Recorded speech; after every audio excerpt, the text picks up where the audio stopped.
Hello students, आज हम करेंगे डायरेक्टरेट ऑफ एजुकेशन की वर्कशीट नंबर 164 बी, जिसका सब्जेक्ट है ईवीएस और आज डेट है 8 फरवरी 2021। ये वर्कशीट क्लास 5th के बच्चों के लिए है। तो चलिए स्टार्ट करते हैं हम आज की वर्कशीट। बच्चों, आपको यहाँ पर अपना नेम लिखना है।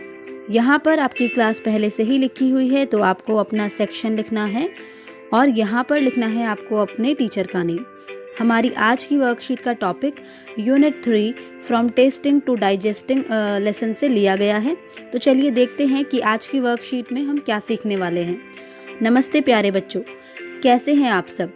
हम अक्सर सुनते हैं कि हमारे लिए स्वस्थ रहना बहुत ज़रूरी है और स्वस्थ रहने के लिए संतुलित आहार यानी कि बैलेंस्ड डाइट अत्यंत आवश्यक है। संतुलित आहार क्या है और यह हमारे लिए क्यों महत्वपूर्ण है, आइए इसके बारे में और जानें। बच्चों, जो भी भोजन हम खाते हैं उससे हमें ऊर्जा यानी कि एनर्जी मिलती है। हम भोजन से मिलने वाली ऊर्जा के कारण ही बढ़ते हैं, चलते हैं और खेलते हैं।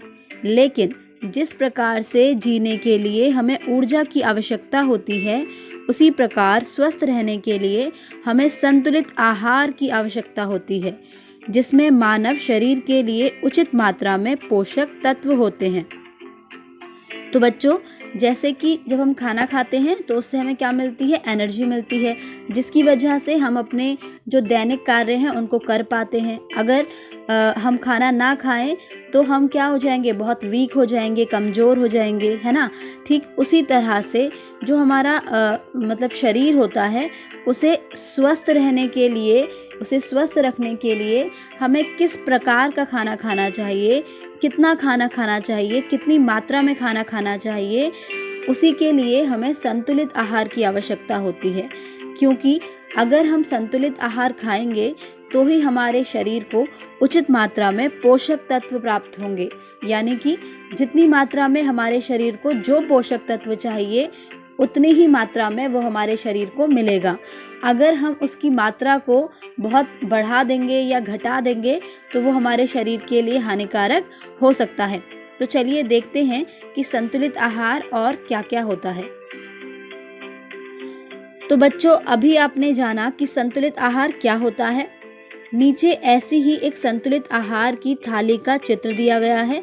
इसे देखते हुए अब आप भी अपनी कॉपी में संतुलित आहार की थाली का चित्र बनाएं।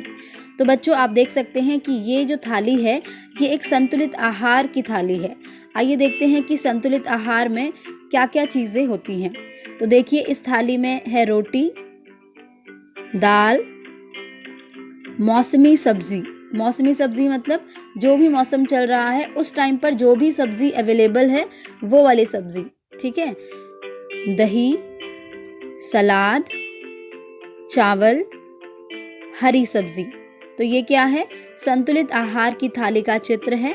और आप ये जान चुके हैं कि इसमें क्या क्या चीज़ें, क्या क्या खाने वाली चीज़ें होती हैं। तो अब आपको इस संतुलित आहार की थाली का चित्र अपनी कॉपी में बनाना होगा, तो इसे आप ज़रूर बनाइएगा। मोहन जब स्कूल से लौटा तो भागता हुआ किचन में गया। उसे बहुत भूख लगी थी, लेकिन उसने किचन में देखा कि खाना तो खत्म हो चुका है। उसने मम्मी को ढूंढा तो पता चला कि मम्मी बाजार गई हैं। मम्मी का इंतज़ार करते करते मोहन ने महसूस किया कि उसके पेट में से आवाज़ आ रही है और सिर में थोड़ा दर्द भी हो रहा है। इंतज़ार करते करते मोहन को नींद आ गई। उसने नींद में बहुत स्वादिष्ट व्यंजन देखे। इतनी देर में मम्मी की आवाज़ आई, मोहन बेटा उठ जाओ, मैं तुम्हारे लिए खाना बना देती हूँ। तो बच्चों, जब आज मोहन स्कूल से घर लौटा तो वो भागता हुआ किचन में गया, क्योंकि उसको बहुत तेज़ की भूख लगी थी। लेकिन किचन में जब उसने देखा कि खाना तो है ही नहीं, तो उसने अपनी मम्मी को ढूंढा। उसको पता चला कि उसकी मम्मी तो मार्केट गई हुई हैं, ठीक है। लेकिन मम्मी का इंतज़ार करते करते मोहन ने महसूस किया कि उसके पेट में से आवाज़ आ रही थी भूख के कारण, और सिर में थोड़ा दर्द भी हो रहा था। और इसी इंतज़ार में मोहन सो गया और वो सपनों में भी क्या देख रहा था, बहुत ही टेस्टी व्यंजन देख रहा था, यानी कि खाने की चीज़ें देख रहा था। और इतनी देर में मम्मी की आवाज़ आई कि उठ जाओ, मैं तुम्हारे लिए खाना बनाती हूँ। आइए बच्चों, अब मोहन की कहानी से जुड़े प्रश्नों के उत्तर देने की कोशिश करते हैं। ये उत्तर अपनी कॉपी में भी लिखिए। तो पहला प्रश्न देखिए बच्चों, मोहन किचन में क्या ढूंढ रहा था? बिल्कुल सही, मोहन किचन में खाना ढूंढ रहा था। तो आप यहाँ लिखेंगे खाना। अगला है, भूख लगने पर मोहन को कैसा महसूस हुआ? तो बच्चों बताइए, भूख लगने पर मोहन को कैसा महसूस हुआ? भूख लगने पर उसके पेट से आवाज़ आ रही थी और सिर में थोड़ा दर्द भी हो रहा था।